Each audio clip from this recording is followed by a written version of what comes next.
Bab 130, Bab 2250, Sumpah Kaisar. Di jalan ilahi, hanya ada satu kebenaran yang tak kenal ampun, satu jalan menuju puncak, dan jalan itu tidak hanya diaspal dengan usaha atau kemauan, tetapi juga dengan bakat dan hakikat ilahi yang dibawa sejak lahir. Sejak lahir, jumlah dan kualitas hakikat ilahi seseorang menentukan segalanya. Itu adalah fondasi takdir seseorang, akar masa depannya. Mereka yang tidak memiliki hakikat ilahi yang sempurna, betapapun tak tertandingi tekad mereka, betapapun menantang surga pemahaman mereka, masih dapat, melalui kesulitan yang tak terhitung jumlahnya dan ketekunan yang tak terbayangkan, melangkah ke ranah keilahian sejati dan diakui sebagai Tuhan sejati. Namun, pendakian mereka akan selalu memiliki batas. Paling-paling, mereka mungkin mencapai tahap Tuhan sejati yang lebih rendah, atau jika mereka benar-benar diberkati surga, naik ke ranah Tuhan sejati yang lebih besar. Namun ambang batas terakhir itu, alam dewa sejati yang sempurna, wilayah di mana keilahian menjadi absolut dan melampaui siklus takdir, akan selamanya berada di luar jangkauan mereka. Begitulah hukum yang terukir di lubuk jiwa kosmos sejak awal era primordial. Hukum itu bukanlah sesuatu yang dapat dipatahkan hanya dengan ambisi. Seluas apapun lautan usaha, setinggi apapun gunung tekad, konstitusi tubuh dan bakat bawaan seseorang menentukan batas-batas apa yang dapat mereka capai. Inilah kebenaran kejam dari dunia para dewa. Tidak semua yang berjuang akan mencapai puncak, hanya mereka yang dipilih oleh kelahiran, oleh takdir.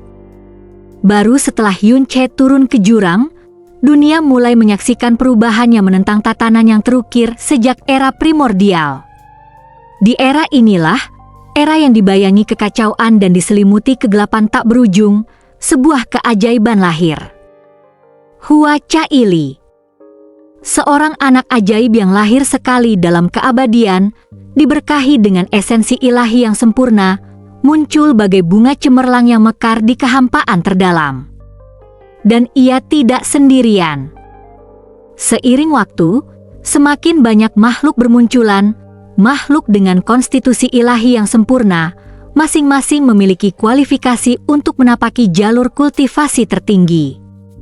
Namun, terlepas dari keunikan mereka, mereka semua berbagi satu ikatan yang tak terbantahkan. Yun Che. Masing-masing dari mereka terhubung dengannya, melalui takdir, melalui kekuatan, melalui jalinan takdir mereka. Seolah-olah keberadaannya adalah titik tumpu tempat dunia berputar, memunculkan keajaiban hanya dengan keberadaannya. Karena Yun Che adalah pusat dari segalanya. Di atas alam dewa sejati yang sempurna, terdapat alam lain, sebuah panggung kuno dan agung yang dikenal sebagai alam dewa sejati kuno. Meskipun tergolong alam yang berbeda, kebenarannya jauh lebih bernuansa. Pada hakikatnya, dewa sejati kuno tetaplah dewa sejati sempurna, tetapi mereka yang telah melampaui batasan keilahian biasa. Alam ini terbagi lebih lanjut, tingkatannya ditentukan bukan oleh tahapan kultivasi, melainkan oleh jumlah hukum yang dapat dipahami dan diemban seseorang. Setiap hukum adalah prinsip tertinggi yang mewakili suatu aspek keberadaan, dan semakin banyak hukum yang diemban seseorang, semakin tak terduga kekuatannya. Namun, tetap ada batasnya. Bahkan bagi dewa sejati sempurna, betapapun tak tertandinginya bakat mereka, 10 adalah batasnya. Dengan 10 esensi ilahi, suatu makhluk hanya dapat menanggung 10 hukum. Langit-langit ini menandai akhir jalan bagi kebanyakan orang, tembok yang tak dapat diatasi yang tak seorang pun dalam sejarah pernah lewati.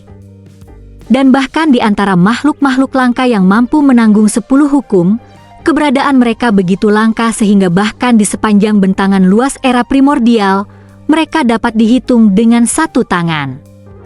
Makhluk-makhluk seperti itu adalah puncak kenaikan fana. Di antara mereka berdiri Dewa Naga Azur Primordial, yang pernah dipuja sebagai dewa sejati terkuat di seluruh kekacauan primal. Kekuatannya, yang ditempa melalui penguasaan 10 hukum absolut, tak tertandingi di bawah langit, sebuah legenda yang namanya bergema sepanjang masa. Namun, di balik puncak agung itu, terbentang sebuah alam yang hanya disebutkan dalam catatan tertua, alam yang begitu jauh dan tak dikenal sehingga bahkan para dewa di zaman kuno pun hanya bisa gemetar sebelum menyebutnya. Alam itu adalah apa yang kemudian dikenal sebagai wilayah kekuasaan para dewa pencipta dan kaisar iblis. Namun, bahkan gelar ini yang begitu mengagumkan, begitu absolut, bukanlah nama aslinya. Sebutan asli alam itu telah lama hilang di telan waktu, terselubung misteri, dan terhapus oleh perjalanan keabadian.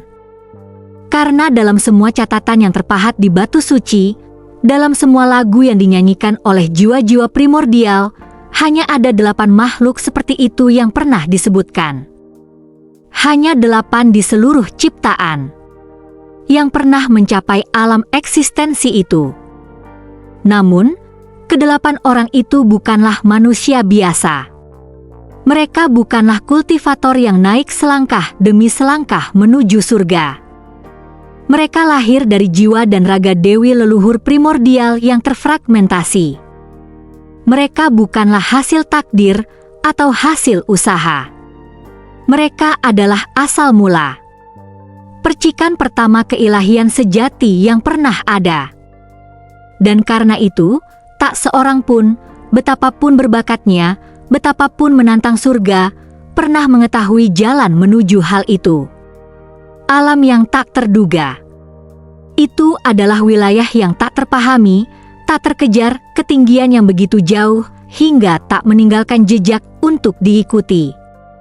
Namun jika seseorang benar-benar dipaksa untuk berspekulasi, tidaklah masuk akal untuk berasumsi bahwa seorang manusia yang telah naik, bagi para jenius transenden langka yang memahami lebih banyak hukum ilahi daripada yang dianggap mungkin seperti Mosu, Raja Abisal, pasti sudah setengah langkah memasuki alam dewa pencipta. Dan akhirnya, melalui kekuatan yang dianugerahkan kepadanya oleh formasi ilahi takdir agung, Mosu telah memiliki lebih banyak hukum daripada makhluk manapun dalam sejarah yang tercatat. Dengan formasi ilahi itu yang mengandalkan keyakinan semua kehidupan abisal, memurnikannya menjadi kekuatan murni, dan menuangkannya ke dalam wadahnya, ia sungguh-sungguh percaya bahwa ia telah melangkah ke alam legendaris para dewa pencipta. Ia telah mempercayainya, sungguh dan mendalam. Hingga saat ini. Kini, saat ia melayang di langit atas tanah suci, di bawah tatapan rembulan yang keperakan dan tenang, pandangannya tertuju pada sosok yang berdiri tak tergoyahkan, tak tersentuh, dan tak tergoyahkan oleh semua yang telah terjadi. Yun Che. Dan pada saat itulah napas Mosu terhenti, bukan karena apa yang dilihatnya, melainkan karena apa yang dirasakannya. Aura itu, kehadiran itu, kekuatan yang tak terpahami itu. Aura itu mengingatkannya, dengan kejernihannya mencekam, pada sesuatu yang tak pernah ia rasakan selama bertahun-tahun. Perasaan yang sama yang pernah ia alami ketika berlutut di hadapan ayahnya, sosok yang keberadaannya saja mengerdilkan segala sesuatu di bawah langit. Tekanan yang sama, tenang, dan sakral, yang pernah terpancar dari kakak laki-lakinya, yang berdiri di atas segalanya sebagai dewa di antara para dewa. Alam. Dewa pencipta.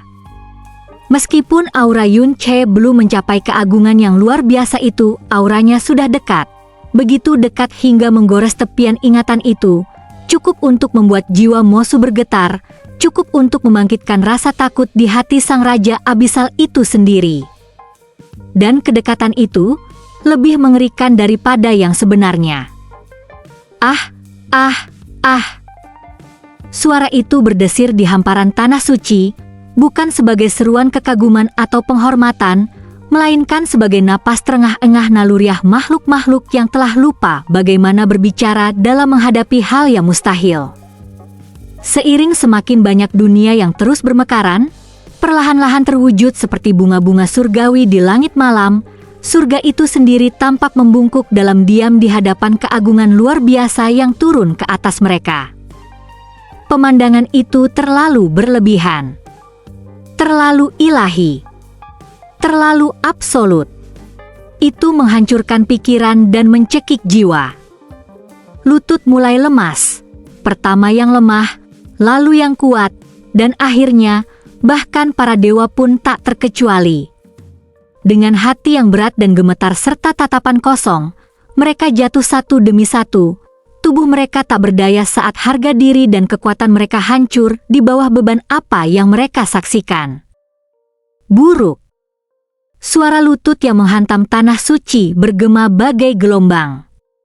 Itu bukan kepasrahan, itu naluri. Di hadapan cahaya seperti itu, perlawanan bukanlah pilihan, rasa hormat terukir di tulang. Dan kemudian, itu terjadi. Wanita yang berdiri di samping Yun Che, kehadirannya telah memikat setiap jiwa. Tetapi ketika gumaman sama Raja Abisal mencapai telinga mereka, seolah-olah waktu itu sendiri terhenti. Meskipun suaranya rendah, begitu pelan hingga mungkin disalahartikan sebagai bisikan, kata-kata itu menggema di setiap pendengar bagaikan guntur yang menggema di dalam jiwa mereka. Tuan Lisuo. Tanah suci bergetar. Bukan karena suara, tetapi karena makna. Karena nama itu, nama suci itu. Mosu, Raja Abisal, bukanlah dewa biasa. Dia adalah putra mahkota ras dewa penghukum surga, lahir dari garis keturunan ilahi dewa pencipta penghukum surga itu sendiri. Dia adalah makhluk yang berdiri di atas segalanya, yang tak tunduk pada siapapun. Makhluk seperti itu memanggil seseorang Tuan. Hanya ada satu penjelasan. Orang di hadapannya pastilah seseorang yang setingkat dengan ayahnya, Dewa Pencipta. Dan nama Lisuo, nama itu tak pernah diucapkan dengan penuh hormat selama berabad-abad, hilang ditelan waktu, hanya dikenang dalam himne kuno dan catatan-catatan ilahi. Hanya ada satu pembawa nama itu sepanjang sejarah. Makhluk yang diselubungi cahaya ilahi, tak tersentuh oleh kerusakan, yang kesuciannya begitu murni hingga seolah membersihkan udara yang keindahannya meliputi segala yang anggun, tenteram, dan abadi. Tak diragukan lagi. Dia adalah Dewi Kehidupan. Apakah kalian semua masih menyimpan dendam terhadap kaisar ini, atau akankah kalian membiarkan masa lalu tetap di masa lalu dan memulai yang baru? Suara Yun Che kembali menggema di hamparan tanah suci yang tak terbatas.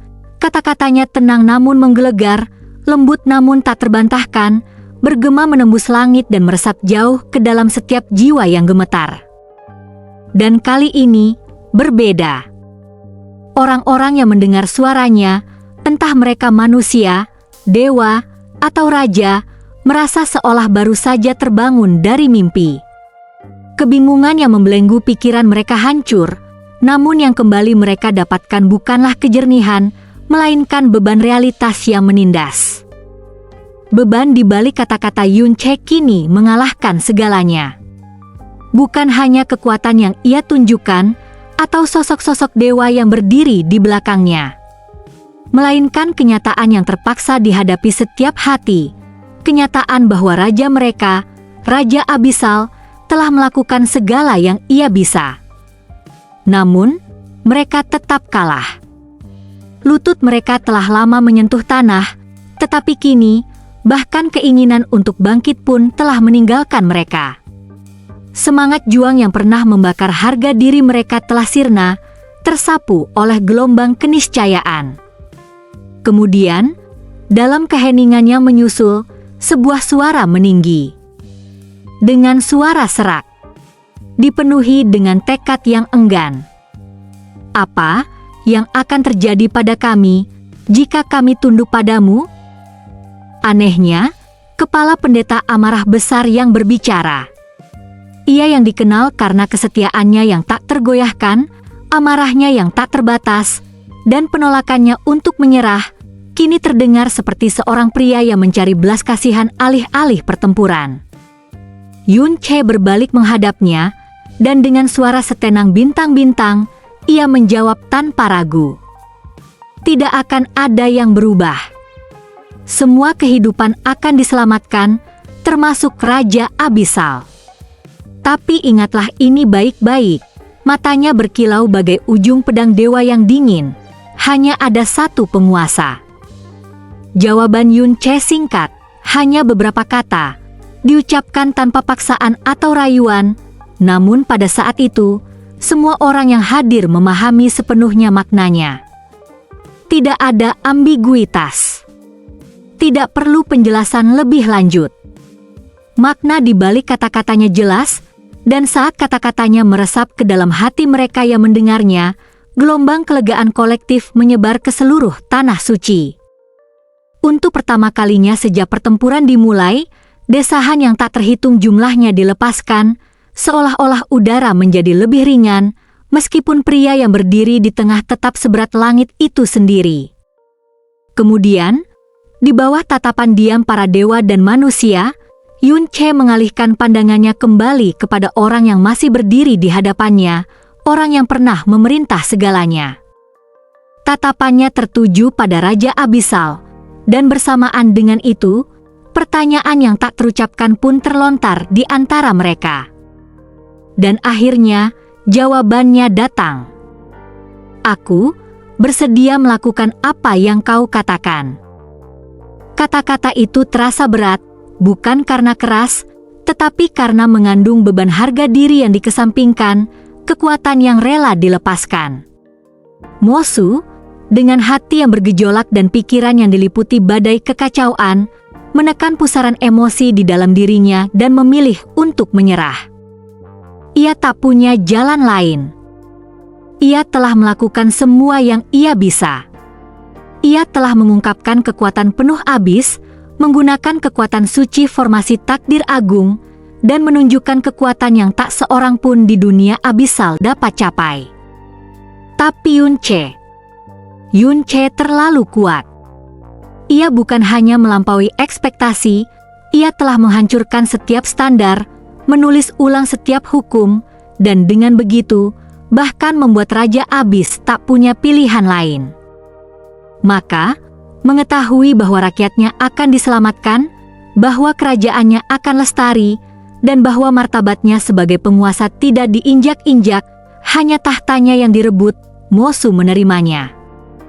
Tanpa ragu lagi, tanpa sepatah kata pun, Raja Abisal perlahan menundukkan kepalanya.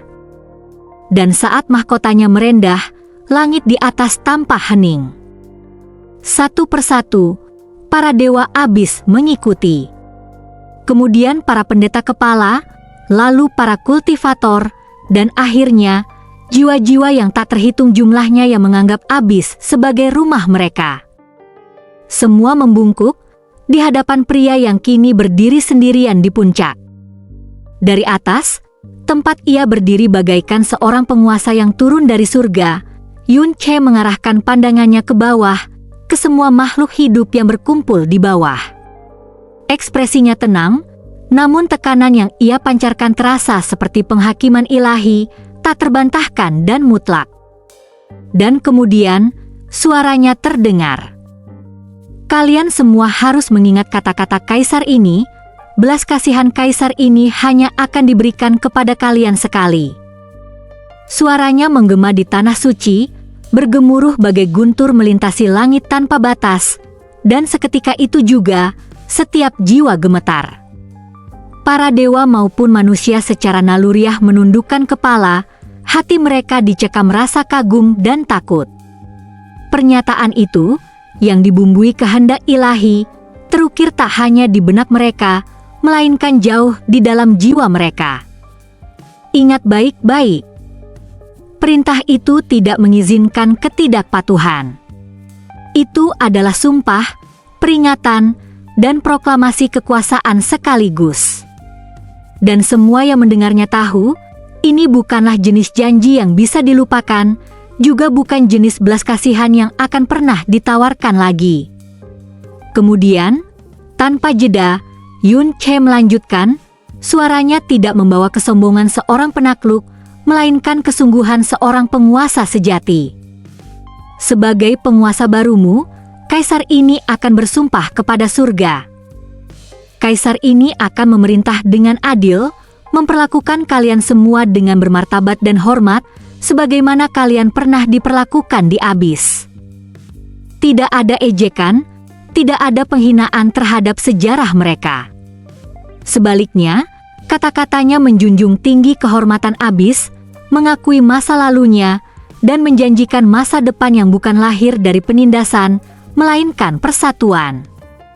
Dan begitu kaisar ini membawamu keluar dari dunia ini, keluar dari alam terkutuk ini, sama seperti rakyatnya kaisar ini di tanah suci abadi, kalian semua akan dianugerahi kedamaian abadi. Gelombang kejut, bukan suara atau kekuatan, melainkan emosi murni, menggelora di antara kerumunan. Hati mereka baru saja mulai menerima kenyataan bahwa mereka telah dikalahkan, dipaksa tunduk pada penguasa baru. Mereka bahkan belum berani membayangkan apa yang akan terjadi di masa depan, entah itu penderitaan, penghinaan, atau pemusnahan. Namun kata-kata Yun Che menghancurkan semua ketakutan itu. Sumpah kepada surga. Janji keadilan. Sumpah perdamaian abadi. Gemuruh.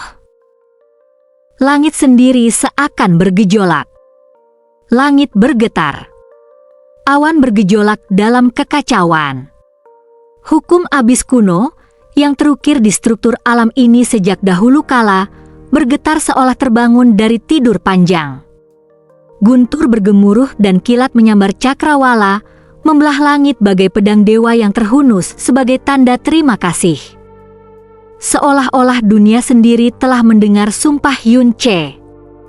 Seolah kata-katanya, pernyataannya sebagai kaisar, telah dijalin ke dalam hakikat surga, diterima oleh hukum, dan terukir dalam jiwa kerajaan ini untuk selamanya. Surga tidak menolaknya. Mereka mengenalinya. Dan tepat ketika orang-orang Abyss masih berjuang untuk mengatur napas, pikiran mereka berputar-putar dari gelombang demi gelombang wahyu yang telah menghantam mereka seperti tsunami ilahi. Suara Yun Che bergema sekali lagi, lebih dalam dan lebih berwibawa daripada sebelumnya, bergema di setiap jengkal tanah suci. Sebagai kaisar Anda, inilah perintah pertama saya kepada Anda semua.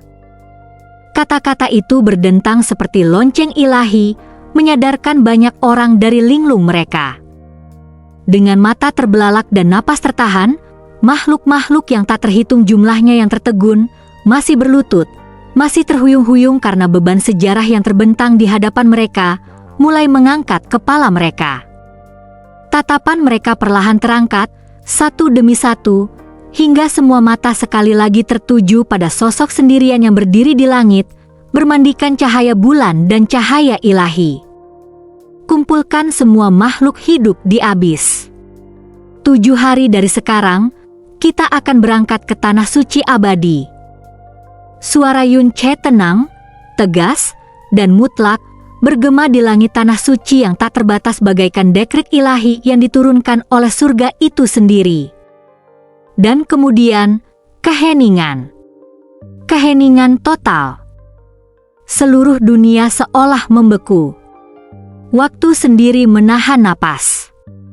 Bahkan bintang-bintang di atas pun berkedip redup, seolah tertegun oleh beratnya apa yang baru saja diucapkan. Tak seorang pun berani berbicara. Tak seorang pun berani berpikir. Dan kemudian, tapaat. Raungan itu meletus sekaligus, bukan dari satu atau dua, melainkan dari tenggorokan yang tak terhitung jumlahnya di seluruh Abyss. Ketidakpercayaan yang begitu kuat hingga bahkan Mosu, Raja Abyssal yang sombong, hampir roboh di tempatnya berdiri. Jiwanya terasa seolah-olah telah ditarik paksa dari tubuhnya dan dibanting kembali oleh dampak perintah Yun Che. Bahkan para dewa sejati kuno yang berdiri di belakang Yun-che, mereka bergoyang di udara, beberapa terhuyung kaget seolah pijakan mereka di langit tiba-tiba lenyap. Ini perintah pertamanya, bukan untuk mengumpulkan rakyatnya dan memproklamasikan kekuasaannya. Bukan untuk mengadakan penobatan agung atau menegaskan otoritasnya. Bahkan bukan untuk membuat para dewa abis bersumpah setia dalam ritual publik. Melainkan, untuk mengumpulkan setiap makhluk hidup di abis. Untuk pergi.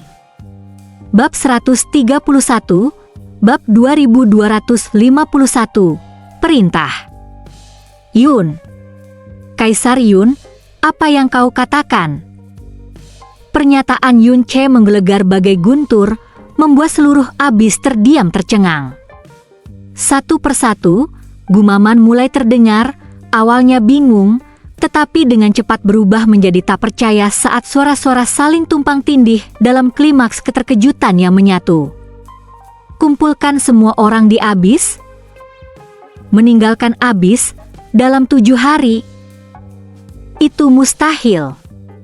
Bahkan Mosu tak kuasa menahan rasa tak percayanya saat suaranya menggelegar melintasi kehampaan. Setiap upaya sepanjang sejarah untuk menembus ruang antara abis dan tanah suci abadi selalu berakhir dengan kegagalan atau bencana. Daya hisap dari luar angkasa begitu dahsyat. Hukum spasial mengerikan yang mengatur wilayah itu begitu absolut sehingga bahkan gabungan kekuatan semua dewa abisal bersama dengan kekuatan harta karun surgawi iblis, hanya mampu membuka terowongan tunggal yang tidak stabil, dan hanya untuk sesaat.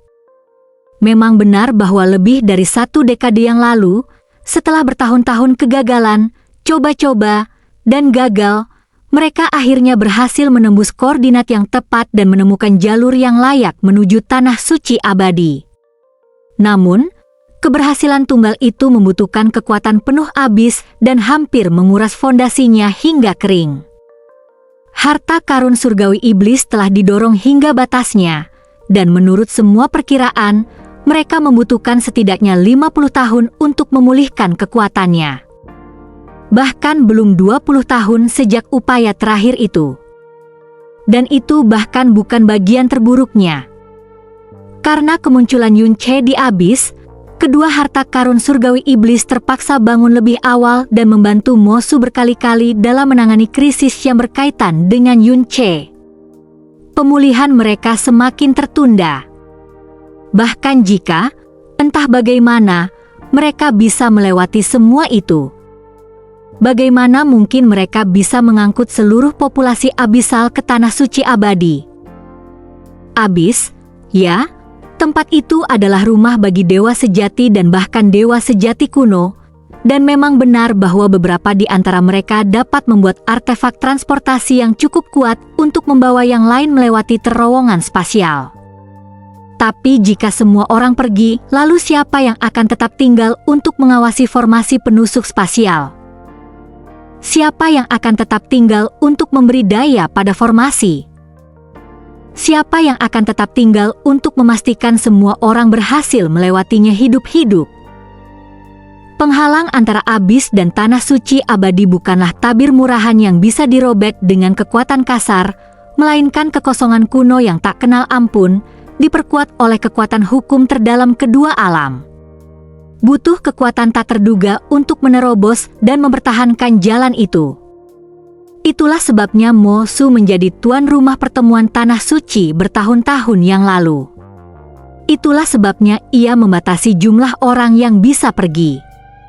Hanya yang terbaik dari yang terbaik, mereka yang paling layak, yang akan memimpin abis menuju era baru di tanah suci abadi.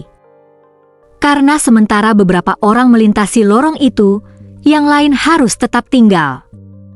Tetapi bahkan ia sendiri tidak yakin apakah para dewa yang tetap tinggal untuk memberi daya pada formasi itu masih hidup pada saat upaya berikutnya tiba. Dan di atas semua itu, hukum surgawi tanah suci abadi yang melemah, bahkan tidak mampu menahan kekuatan penuh mereka yang berasal dari abis. Saat semua suara di tanah suci meninggi menjadi paduan suara ketidakpercayaan yang kacau, mustahil, dan bagaimana, bergema serempak seperti guntur, cahaya lembut berkilauan di langit. Dewi Kehidupan, Lisuo, perlahan mengangkat satu jari. Dalam sekejap, cahaya putih cemerlang mekar dari tangannya, menyebar seperti gelombang ketenangan saat energi cahaya mendalam sucinya menyelimuti tanah suci. Pikiran yang kacau, jiwa-jiwa yang gemetar, semuanya ditenangkan oleh kehadiran ilahinya. Biarkan Yunche berbicara. Suaranya lembut, sakral, dan mengandung bobot keilahian, selembut angin sepau-sepau, namun mutlak bagaikan takdir itu sendiri. Namun, hanya dengan 4 kata itu, waktu terasa diam. Dunia membeku, seolah langit telah terbalik, dan tak seorang pun berani bergerak. Itu hanya satu kalimat, namun menggema lebih keras daripada guntur ilahi manapun. Bukan kekuatan suaranya yang mengguncang mereka, melainkan otoritas yang dibawanya. Sejak turun, Dewi Kehidupan berdiri diam, tenteram, dan tak tersentuh. Tak sekalipun ia mengucapkan sepatah kata pun. Namun kini, ditarikan napas pertama, ia memilih untuk melepaskan. Ia telah berbicara untuk Yunche. Ia telah memanggil, bukan untuk memerintahnya, bukan untuk mengekangnya, melainkan untuk memerintahkan semua orang agar minggir dan mendengarkan. Tak seorang pun yang hadir tahu apa hubungan antara Yunche dan Dewi Kehidupan, tetapi melihatnya, Dewa Pencipta, secara pribadi berbicara atas namanya, itu saja sudah cukup untuk menghancurkan pemahaman mereka tentang dunia ini. Bibir Mosu terbuka, sedikit gemetar. Napasnya tercekat di tenggorokan, pikirannya tak karuan saat ribuan pikiran berbenturan dalam kekacauan. Orang lain mungkin tak merasakannya dengan jelas, tetapi baginya, yang memahami bobot nada-nada ilahi, kebenaran itu tak terbantahkan. Dewi Kehidupan. Tuan Lisuo tak sekadar bicara. Kata-katanya membawa rasa hormat. Rasa hormat untuk pemuda yang berdiri di sampingnya. Dan saat pikirannya melayang dalam pusaran yang bergejolak, pikiran Mosu tak lagi mampu mempertahankan ketenangannya. Ia telah lama tahu, lama menduga, bahwa Yunche membawa lebih dari sekadar warisan kakak laki-lakinya. Ia memegang kekuatan seorang kaisar iblis, dan bahkan itu, ia tahu, bukanlah rahasia mengerikan pemuda itu sepenuhnya. Tapi ini, mungkinkah? Tidak, itu mustahil, bukan? Namun, nada bicara Tuan Lisuo kepada Yunche menghancurkan segalanya. Setiap aturan yang dijalani Mosu, setiap keyakinan suci yang terukir dalam tulang-tulang sejarah, setiap serpihan pemahaman yang terukir dalam warisan para dewa, semuanya runtuh seperti abu yang tertiup angin. Ia adalah Dewi Kehidupan, Dewa Pencipta, salah satu dari 8 dewa tertinggi primordial yang telah berkuasa sejak dimulainya era dewa dan iblis. Seorang penguasa di antara para penguasa, ia tak perlu merendahkan nada bicaranya kepada siapapun. Ia tak tunduk kepada Tuhan, iblis, atau entitas apapun di seluruh kosmos yang luas ini. Namun, jika memang ada seseorang yang kepadanya ia rela merendahkan nada bicara ilahinya, maka makhluk itu hanya bisa. Pikiran Mosu terhenti, seolah disambar petir dari langit. Getaran hebat menjalar di tulang punggungnya, melumpuhkan setiap otot. Napasnya menjadi pendek, tegang, dan tak teratur. Tubuhnya mulai gemetar tak terkendali, keringat dingin membasahi kulit ilahinya. Di samping Mosu, Imam Besar Liu Xiao tiba-tiba membeku di tempat. Jiwanya yang luas dan kuno, jiwa yang telah melewati zaman dan bencana ilahi yang tak terhitung jumlahnya, bergetar sedikit, seolah-olah sebuah kebenaran yang terpendam baru saja terlepas dari segel abadinya. Sejak Yun Che menyingkap dunia tak terbatas di dalam dirinya, Liu Xiao sudah mulai curiga. Ramalan itu, ramalan terkutuk itu yang telah ia coba lupakan dengan susah payah, kubur di bawah logika, takdir, dan waktu, muncul kembali dengan kejelasan yang mengerikan. Dan kini, mendengar nada bicara Dewa Lisuo, Dewi Kehidupan, Dewa Pencipta, pada Yun Che keraguan itu sirna. Ternyata itu memang dia. Gumam Liu Xiao, suaranya rendah dan getir, seolah setiap suku katanya berbobot 1000 kehidupan. Ramalan itu berkobar di benaknya bagai api yang membakar rumput kering. Ramalan yang pernah membentuk ketakutan dunia kuno, ramalan yang telah ia habiskan seabad untuk mencoba membantahnya. Ramalan yang telah menunjuk pada pria ini. Pemuda ini berdiri di hadapan mereka sekarang. Pria yang sama yang telah lama ia benci. Dan sekarang, dengan sang pencipta kehidupan sendiri, Dewi Primordial Lisuo, yang hampir menegaskan identitasnya hanya dengan satu ucapan, tak ada lagi yang bisa menyangkalnya. Seperti Mosu, ia juga ingin berteriak bahwa itu mustahil. Namun, betapapun harga dirinya memberontak, kebenaran tetap di hadapannya, tak terbantahkan dan mutlak. Lisuo kecil, tolong jangan menakuti semua orang seperti itu. Suara Yun Che terdengar santai, senyum menggoda tersungging di bibirnya saat ia melirik wanita di sampingnya, memanggilnya, bukan dengan hormat, melainkan dengan keakraban yang jenaka, benar-benar menentang logika dan hierarki. Bo Oem. Bo Oem. Bo Oem. Bo Oem. Dalam sekejap, 4 gelombang keju terpisah meletus di bumi saat 4 sosok dewa dari pihak Yun Che jatuh langsung ke tanah, bukan karena serangan musuh, bukan karena serangan balasan dewa, melainkan karena ketidakpercayaan yang begitu kuat dan luar biasa. Mereka telah terpukul oleh keterkejutan. Hua Caili jatuh berlutut, kakinya tak mampu menahan berat badannya sementara wajahnya kosong melompong, mulutnya membeku membentuk huruf O sempurna yang bergetar, memancarkan kengerian yang tak terpahami. Pan Buang jatuh tersungkur ke tanah dengan suara gedebuk yang menggelegar, kakinya menendang ke atas seperti pohon tumbang. Sesaat ia tak bergerak, lalu perlahan, jarinya mulai terangkat, gemetar tak terkendali saat ia menunjuk lurus ke arah Yun Che. Bahkan dalam keadaan yang sama sekali tak bermartabat dan terbalik itu, matanya yang lebar dan merah menyala meneriakkan pikiran yang dirasakan oleh setiap orang yang hadir. Apa? Dia berani.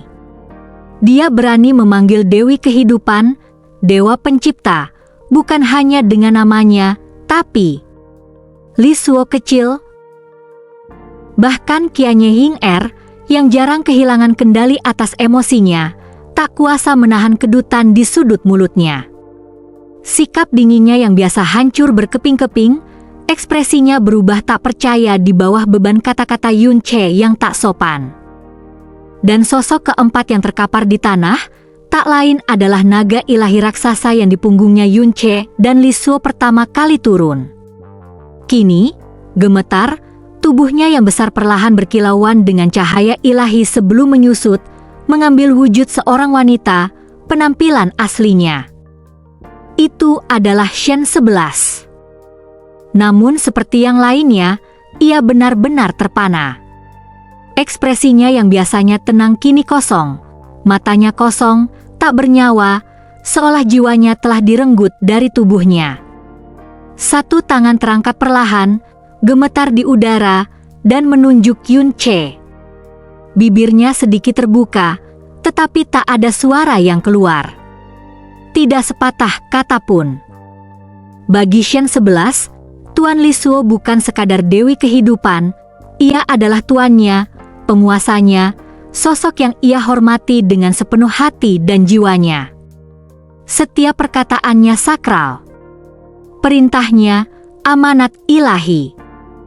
Jadi, ketika Lisuo berbicara kepada Yun Che dengan nada penuh rasa hormat yang tulus, Shen sebelah sudah terhuyung, sama seperti Mosu. Tapi sekarang, setelah mendengar Yun Che memanggil tuannya yang terhormat, tuannya, dan Dewi kehidupan tertinggi, Lisuo kecil, dan menyaksikan bagaimana tuan yang sama itu hanya tersenyum lebar, seolah itu adalah hal yang paling wajar di dunia. Dan merekalah yang telah berdiri di sisi Yun Che, entah karena cinta, kesetiaan, rasa terima kasih, atau keyakinan bahwa mengikutinya akan membawa masa depan yang lebih cerah. Jika mereka bereaksi seperti ini, maka tidak sulit membayangkan bagaimana seluruh abis akan bereaksi. Orang-orang abis sudah lama bertekuk lutut, namun kini, jiwa mereka seakan ditarik keluar dari raga mereka. Mata mereka terbelalak tak percaya. Mulut mereka menganga, namun tak ada suara yang keluar. Waktu berlalu terasa seperti sekejap mata, namun tak seorang pun mengucapkan sepatah kata pun. Tak satu pun. Tubuh mereka membeku, pikiran mereka kosong, dan jiwa mereka masih terombang-ambing oleh beban apa yang baru saja mereka pelajari. Lalu, tarik napas lembut keluar dari Lisuo saat ia menggeleng pelan, ekspresinya tenang namun tersirat rasa iba. Sekali lagi, energi cahaya mendalamnya terpancar, kali ini bahkan lebih cemerlang dari sebelumnya, mengalir deras melintasi alam bak gelombang suci. Ketegangan kacau yang mencengkeram tanah suci mulai perlahan sirna, dimurnikan oleh cahaya sucinya. Bahkan setelah jiwa mereka dimurnikan dan pikiran mereka yang kacau ditenangkan oleh cahaya ilahi Lisuo, banyak yang masih gemetar. Suara-suara gemetar keluar dari bibir mereka seperti bisikan yang terbawa angin, rapuh, tak stabil. Dan kemudian, Yun Che berbicara. Baiklah, sekarang setelah kalian semua kembali sadar. Suara Yun Che membawa ketenangan yang agung, dibumbui dengan otoritas yang tak terbantahkan yang seolah menembus keheningan yang masih menyelimuti udara. Kaisar ini ingin memberitahu kalian semua, lanjutnya, tatapannya menyapu para dewa yang tak terhitung jumlahnya yang masih membeku dalam berbagai tingkat ketidakpercayaan, bahwa aku memiliki banyak metode untuk menghancurkan penghalang yang memisahkan abis dari tanah suci abadi. Suaranya semakin dalam, semakin kuat, seperti irama drum perang yang mantap yang bergema melintasi keabadian. Bukan hanya itu, aku juga memiliki kemampuan untuk memulihkan hukum surgawi tanah suci yang telah melemah, untuk mengembalikannya ke kejayaan yang pernah mereka miliki di zaman dahulu. Setiap kata terasa bagaikan kebenaran ilahi, meresap ke dalam hati semua orang yang mendengarnya. Apa yang awalnya berupa kekaguman kini berubah menjadi sesuatu yang lebih besar, harapan, penghormatan, dan penyerahan diri sepenuhnya. Gemuruh. Langit bergemuruh menanggapi, langit bergetar seolah beresonansi dengan kata-katanya, sebuah penegasan yang menakjubkan bagi mereka yang berada di bawah. Yun Che melanjutkan. Kalian telah menyaksikan beberapa kemampuanku, katanya, membiarkan tatapannya perlahan menyapu sosok-sosok dewa sejati kuno yang gemetar di bawah. Mereka yang telah mengikutiku, di bawah bimbinganku, telah melampaui batas yang telah membelenggu abis selama ribuan tahun. Aku punya cara untuk mencapai hal yang mustahil. Yang ku minta hanyalah kesetiaanmu, dan... Ya? Yun Che bahkan belum menyelesaikan kalimatnya ketika paduan suara menggelegar dari bawah, menggetarkan dan berapi-api. Ya. Kaisar Yun. Ya. Oh surga yang luar biasa, Yun. Ya. Tuan Yun. Kami akan melakukan tugas apapun yang kau minta dari kami. Satu persatu, suara-suara itu meninggi, bukan sekadar persetujuan, melainkan pengabdiannya membara dan mendalam. Teriakan berubah menjadi seruan penghormatan saat pria dan wanita berlutut, menempelkan dahi mereka ke tanah. Kalau begitu, lakukan apa yang diperintahkan kaisar ini. Suara Yun Che menggelegar bagai dekret ilahi, bergema di langit tak berbatas dan menggetarkan hati setiap makhluk hidup di dalam jurang. 7 hari dari sekarang, kalian semua, setiap jiwa terakhir di alam ini, akan meninggalkan dunia terkutuk ini dan naik ke tanah suci abadi. Tanah yang tak tersentuh debu abisal.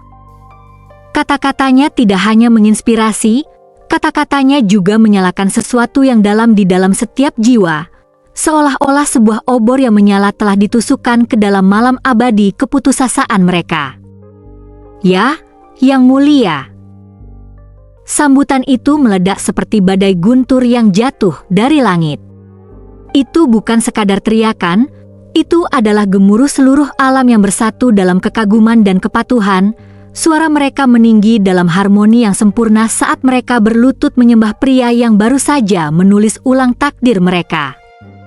Saat perintah Yun Che bergemuruh melintasi abis, para penjaga tanah suci dan ksatria abisal bergerak menyatu, tubuh mereka merespons dengan presisi yang disiplin. Hari ini, mereka telah menyaksikan peristiwa paling mengejutkan sejak saat kelahiran mereka, mungkin wahyu yang paling tak terbayangkan dalam semua seumur hidup mereka. Untuk menghindari terjerumus ke dalam spiral syok dan kelumpuhan yang mematikan, mereka semua menggigit lidah mereka kuat-kuat. Rasa darah segar memenuhi mulut mereka, rasa sakit yang tajam menyentakkan pikiran mereka hingga terfokus, menembus linglung bagai pisau menembus kabut. Dengan kejernihan yang baru, mereka mematuhi perintah raja baru mereka tanpa ragu. Satu demi satu, mereka melesat ke angkasa. Aura ilahi berkobar di belakang mereka saat mereka melesat keluar dari tanah suci, berlomba melaksanakan kehendak kaisar mereka. Terlalu lama, mereka telah menanggung pembusukan abis yang lambat, debunya yang keji meresap ke dalam setiap tarikan napas, setiap jiwa. Namun kini, akhirnya, momen itu telah tiba, awal dari sebuah migrasi besar. Sebuah keselamatan yang tak terbayangkan, sebuah negeri yang tak tersentuh kegelapan. Sebuah negeri yang bebas dari penderitaan dan kematian yang telah menentukan hidup mereka selama berabad-abad yang tak terhitung jumlahnya. Tunggu. Satu kata itu mengiris udara bagai bilah keheningan, menghentikan pergerakan melintasi langit. Tepat ketika para dewa dan makhluk tak terhitung lainnya bersiap untuk melaksanakan perintah ilahi Yun Che, sebuah suara terdengar, tenang, teguh, dan mutlak. Itu bukan suara Yun Che atau suara Dewi Kehidupan. Tidak, itu sepenuhnya milik orang lain. Dan pada saat itu, semua gerakan terhenti. Mata yang tak terhitung jumlahnya menoleh serempak, tertarik bukan oleh paksaan, melainkan oleh otoritas murni yang tertanam dalam suara itu, tenang, namun mustahil untuk diabaikan. Dari langit yang gelap, bulan ilahi yang menggantung tinggi di cakrawala tiba-tiba memancarkan cahaya cemerlang, memancarkan cahaya keperakannya ke seluruh penjuru langit seolah menjawab panggilan. Pada saat itu, setiap tatapan tertuju ke langit, tertarik tanpa perlawanan, seolah-olah bulan itu sendiri yang memerintah jiwa mereka. Dari bulan ilahi di atas, aura yang luar biasa terbentang, kekuatan dewa sejati yang sempurna mengalir deras, mengguncang napas mereka yang berada di bawah. Bulan itu sendiri berkilauan dengan cahaya ungu yang halus, kecemerlangannya semakin intens hingga sesosok perlahan muncul dari hatinya. Semua mata, bukan semua jiwa, tertarik padanya. Dengan setiap langkah yang ia ambil, turun dari surga bagai peri surgawi, ia melukis langit dengan keanggunan ilahi. Gerakannya lambat, terukur, namun begitu indah sehingga waktu itu sendiri seolah berhenti dalam penghormatan. Bermandikan cahaya bulan, wujudnya yang cemerlang menutupi bintang-bintang. Kecantikannya, transenden dan tak tersentuh, mencuri napas setiap makhluk yang hadir. Ia, seperti dewi kehidupan, secantik peri dari dunia lain. Mereka dari alam ilahi sejati, Bibi King, dan anak ilahi Sing dan Yu, tinggallah. Suara Xia King Yue menggema saat ia sepenuhnya menampakkan diri kepada dunia. Tenang dan anggun, namun dipenuhi dengan perintah yang tak terbantahkan, kata-katanya menggema di seluruh alam Bak Dekrit Sutra yang ditenun dengan otoritas ilahi.